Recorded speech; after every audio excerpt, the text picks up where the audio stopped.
हरे कृष्ण. महाभारतामध्ये एक श्लोक आहे, आहार निद्रा भय मैथुनम च सामान्य एतत् पशुभिर्नराणाम धर्मो हि तेषाम अधिको विशेषो धर्मेन हीन पशुभी समान. तर चार गोष्टी सांगितलेल्या आहेत, आहार निद्रा भय आणि मैथुन म्हणजे खाणे पिणे आणि झोपणे, मुलं उत्पन्न करणे आणि लढणे.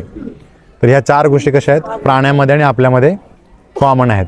मग मनुष्याला आपण जर कंपॅरिझन केलं तर प्राणी ह्या चार गोष्टीमध्ये आपल्यापेक्षा पुढे आहेत, परंतु मनुष्यामध्ये काय वेगळंपण आहे जे की आपल्याला प्राण्यापेक्षा मोठं काहीतरी बनवतं किंवा श्रेष्ठ बनवतं. तर पुढची लाईन सांगते श्लोकाची, धर्मो हि तेषाम अधिको विशेष. धर्म म्हणजे धर्म शब्दाचे अनेक अर्थ आहेत.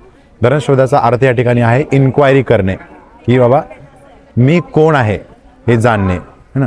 मी कोण आहे, मी का आलो, मला कुठे जायचं आहे, हे जन्म का झाला, काही जरी आपण बाकीच्या थिअरी वगैरे असतील बरंच काही, पण का हे सगळं चालतंय, का कशामुळं, का हा प्रश्न विचारणे, कुठल्याही छोट्या छोट्या गोष्टीला का हा प्रश्न विचारणे हा आपला मनुष्याचा धर्म आहे. आणि त्यालाच प्राण्यांपासून मनुष्य समजण्यासाठी वेगळं करण्यात येतं. म्हणजे आपण जर का हा प्रश्न विचारत असू तर आपण मनुष्य आहोत, नाहीतर मग काय तेच खाणं, आहार, झोपणं, निद्रा, मैथून, मुलं उत्पन्न करणं आणि लढणं, हे एवढे चार जर करत असेल तर त्याला म्हणलेलं आहे द्विपाद पशु, दोन पायाचा प्राणीच म्हणलेला आहे. तर आपल्याला मनुष्य कॅटेगरीमध्ये यायचं आहे. म्हणजे आपल्या जीवनाचे का हे प्रश्न विचारायचे, व्हाय आय एम हिअर, मला हे का करावं लागतंय, मी का इथे आलो.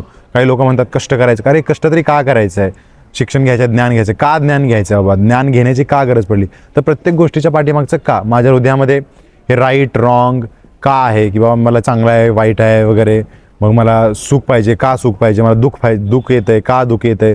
तर या सगळ्या प्रश्नांच्या मागचं का विचारणे हा आपला मनुष्य धर्म आहे. तेव्हाच आपल्याला मनुष्य म्हणता येतं. हरे कृष्ण.